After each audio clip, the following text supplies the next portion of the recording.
noches. Empecemos por un tema que nos parece probablemente el más grave de todos, es este pedido de levantamiento de inmunidad al congresista Heriberto Benítez de parte del fiscal que sigue el caso La Centralita.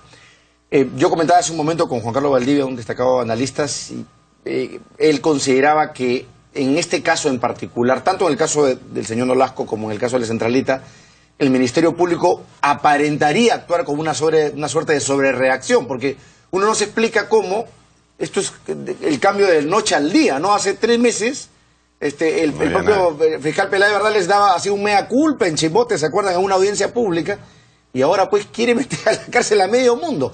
A ustedes, desde el punto de vista absolutamente objetivo, ¿les parece que se está actuando de la manera correcta?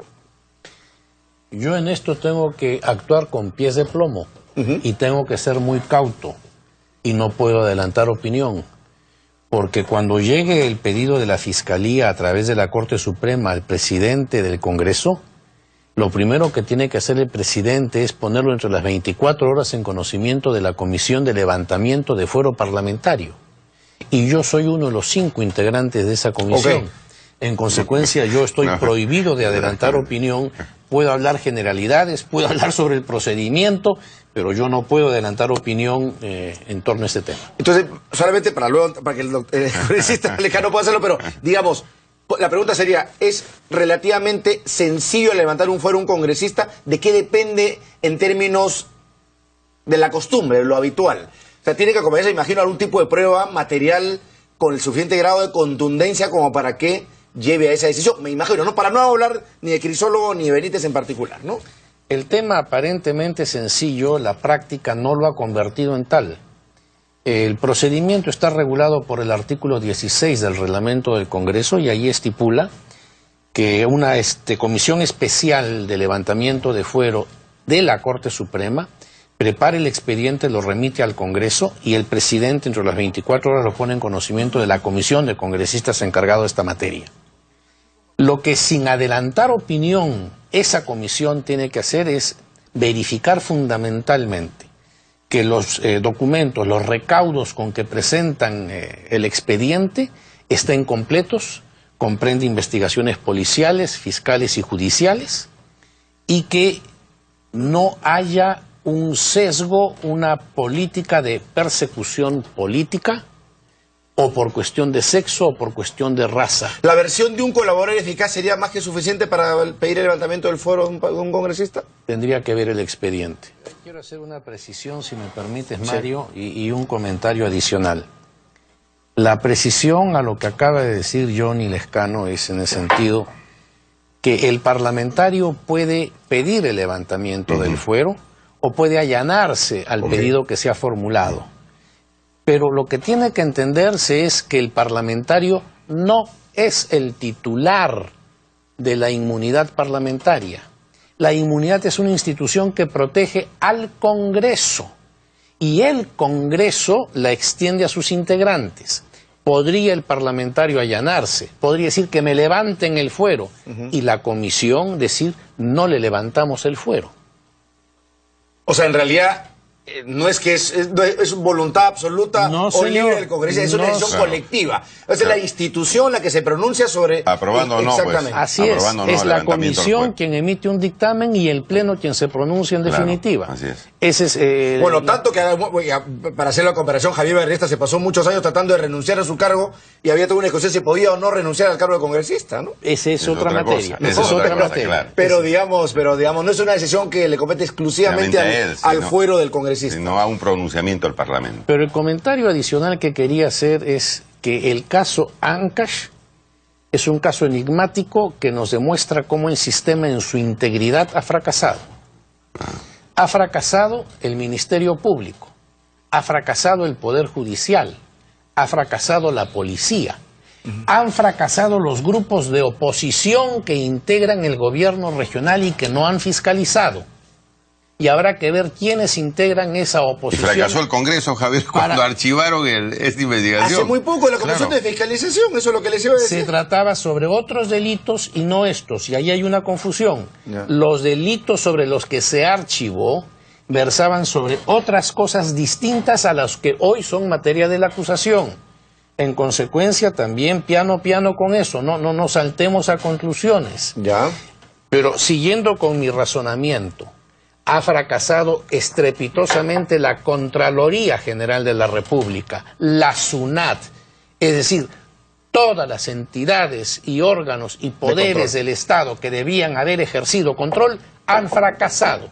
Y esto requiere enmendar las cosas con profundidad. Más allá de que incluso pensemos en cambios al modelo de la regionalización, ¿no es cierto? En mejorar los controles, eliminar ese tema de la autonomía que termina convirtiendo a estas personas en prácticamente reyesuelos, ¿no es cierto? Incluso con la posibilidad de no ir a asistir a una comisión investigadora por el motivo que deseen. Entonces, yo creo que también, no pasa nada. Yo creo que ese tema también tiene que ponerse en debate. Así es, hay que darle mayores facultades a la Comisión de Fiscalización, porque como los presidentes regionales son citados y no van, piensan que tienen que esperar si el Pleno le da o no facultades a una comisión para que los traiga de grado fuerza. Entonces yo creo que sería bueno ampliarle las facultades a la Comisión de Fiscalización para que él tome cartas en el asunto rápidamente.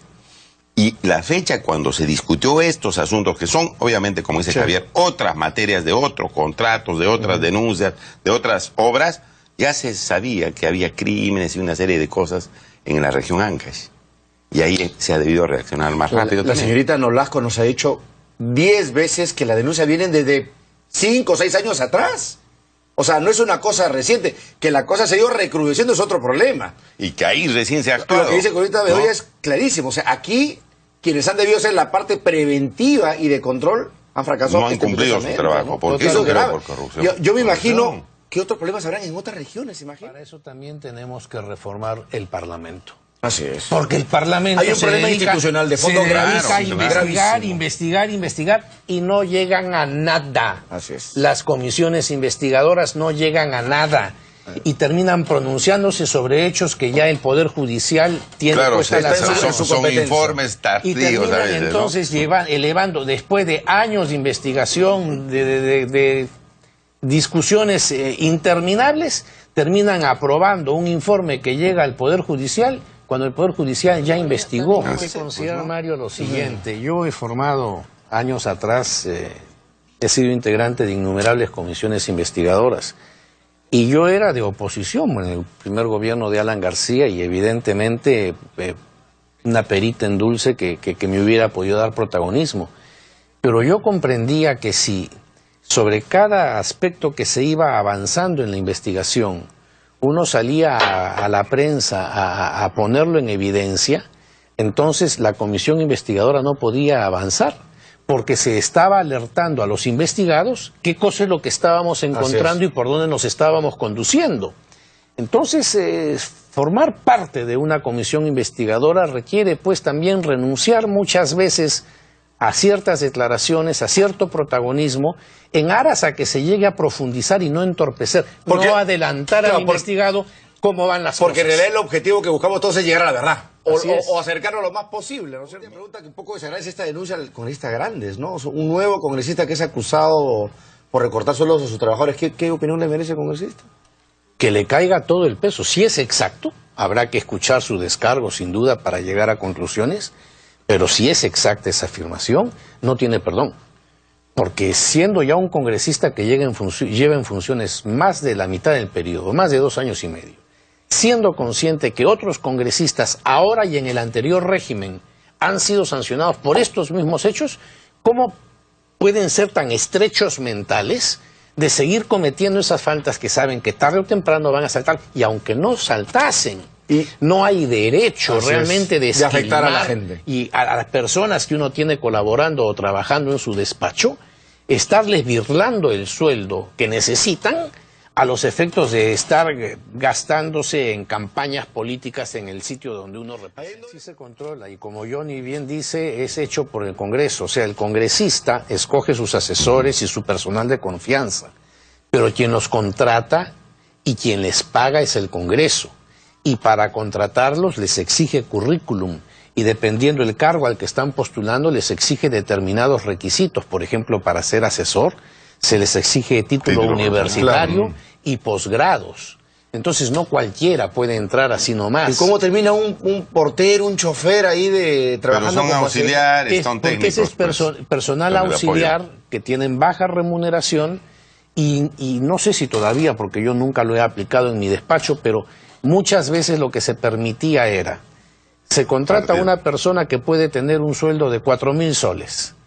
Yo, congresista, estaba facultado para desdoblar ese sueldo en dos y contratar 2 personas por 2.000 soles con cargo a esa parte.